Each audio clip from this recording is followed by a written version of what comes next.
So we finally received the CoolShims from our manufacturer, and we've been putting them in boxes. We're getting them up on eBay. Now these are the light-duty CoolShims that were designed to fit on cars that have the Brembo calipers but not much wheel clearance.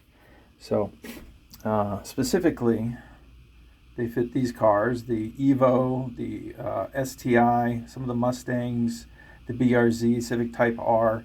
These are the vehicles that have the Brembo with the D1001 brake pad.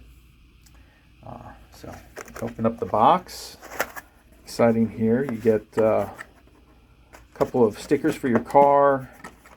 The instructions are, you just have to follow that QR code. Take you to the instructions. On the back are some warnings about track use only, and then a box of 4 CoolShims. So enough to do the whole front axle. Here are a set of the light-duty CoolShims installed on a Civic Type R Brembo caliper. As you can see, they're not that hard to install. It's just like installing brake pad or brake pad shim, and then you bend them and cut them. And this allows you to get some heat sinking even if you don't have much wheel clearance.